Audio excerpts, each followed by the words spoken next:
Kagulat world, hindi na ito simpleng hot streak at hindi na rin pwedeng tawaging samba. Sa Washington, ipinakita ni Alex na kaya na niyang manalo sa dalawang magkaibang uri ng pressure. Una, bumangon siya mula sa isang set at break na pagkaiwan upang talunin si Qinwen Zheng. 4-6, 6-4, 6-1. Pagkatapos, pinatalsik niya ang defending champion at 7th seed na si Leylah Fernandez, 6-2, 7-6 sa tie-break, kahit nalubog sa 1-5 sa second set. Iyan ang pinakamalaking senyales na hinog na si Alex para habulin ang kanyang unang WTA 500 title. Hindi pa siya champion at hindi rin dapat maliitin ang natitirang draw. Pero bilang world number 28, may 30th 18 record ngayong 2026, dalawang WTA 125 crowns, isang WTA Tour Final at preferred surface ang hard court, hindi na puro pangarap ang championship talk. May malinaw ng ebidensya.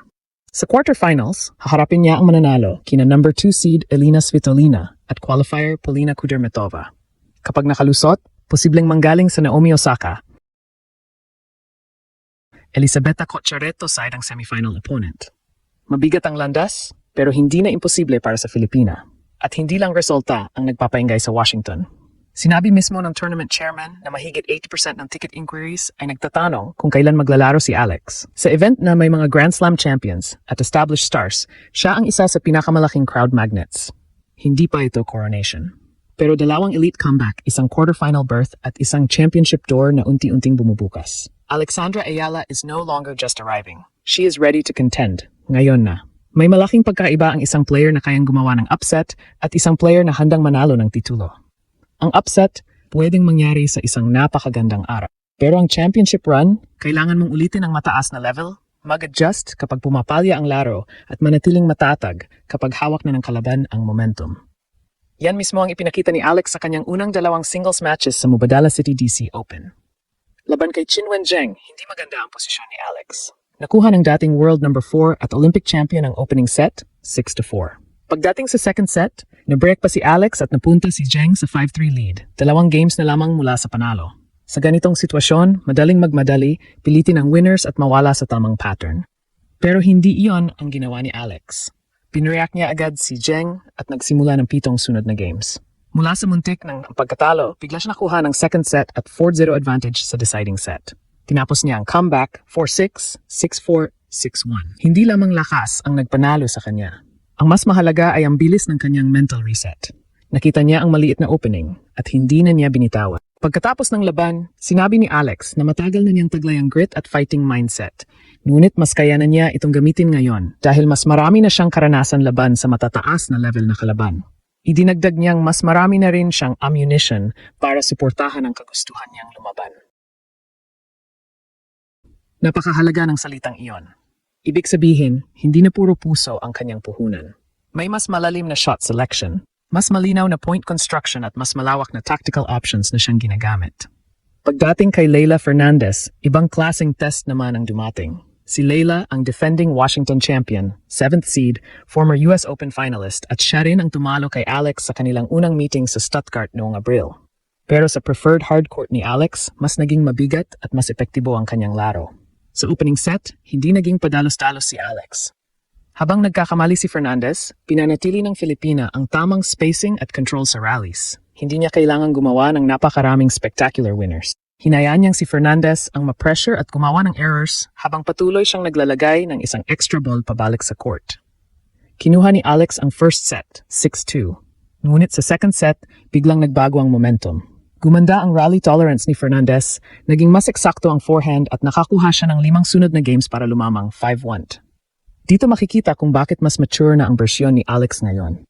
Sa halip na isuko ang set at magtipid para sa decider, isa-isa niyang inayos ang problema. Kumapit siya sa service game, pinilit si Fernandez na magsilbi para sa set at sinamantala ang bawat pag-alinlangan ng Canadian. Hindi man lang umabot sa set point si Leylah. Mula 1-5, ibinalik ni Alex ang score sa 5-5, kabilang ang isang napakagandang defensive rally na tinapos niya sa forehand winner. Pagdating sa tiebreak, wala nang pag-alinlangan. Dinomina niya ito, 7-1 at tinapos ang laban sa loob ng 1 oras at 53 minuto. Malinaw rin sa statistics kung bakit hindi tsamba ang panalo. Nanalo si Alex ng 67.5% ng kanyang first serve points at 61.5% ng second serve points. Nakakonvert siya ng 4 sa 9 na break opportunities at nakuha ang 79 sa 140 total points. Lalong mahalaga, pinahirapan niya ang second serve ni Fernandez kung saan 36.7% lamang ng points ang napanalunan ng Canadian. Pagkatapos, sinabi ni Alex na patience at strong mentality ang naging susi habang hinahanap niya ang solusyon sa panahong bumaba ang kanyang level. Yan ang maturity na kailangan sa title run. Ang tunay na contender ay hindi naghihintay ng perpektong araw. Marunong siyang manalo kahit may problema, kahit hinahabol ang score, at kahit kailangan niyang baguhin ang paraan sa kalagitnaan ng laban. At sa 2 rounds sa Washington, iyon mismo ang ginawa ni Alex. Hindi lang niya tinalo ang Olympic champion. Hindi lang niya pinatalsik ang defending champ. Ipinakita niyang kaya niyang mabuhay sa pressure, mag-adjust sa gitna ng laban, at tapusin ang trabaho kahit tila hawak na ng kalaban ang momentum. Yan ang laro ng isang atleta na hindi na lamang naghahanap ng breakthrough. Yan ang laro ng isang championship contender.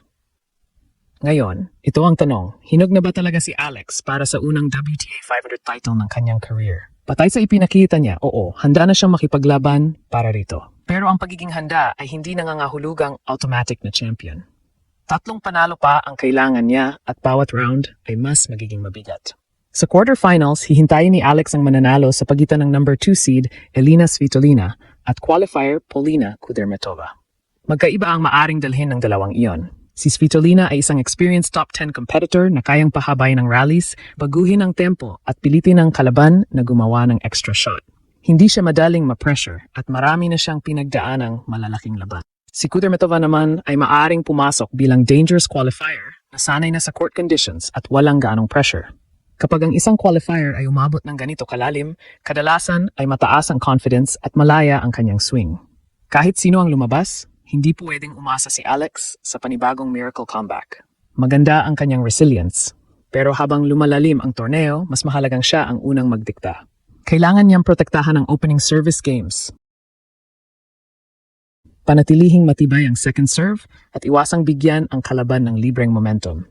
Kapag nanalo siya sa quarterfinals, ang posibleng semifinal opponent ay manggagaling sa laban ni na third seed Naomi Osaka at Elisabetta Cocciaretto. Si Osaka ay multiple Grand Slam champion at isa sa pinakamapanganib na first strike players sa hard court. Kapag gumagana ang kanyang serve at forehand, kaya niyang agawin agad ang control ng rallies. Si Cocciaretto naman ay nakapasok sa quarters matapos talunin ang 8th seed na si Emma Navarro sa 3 sets.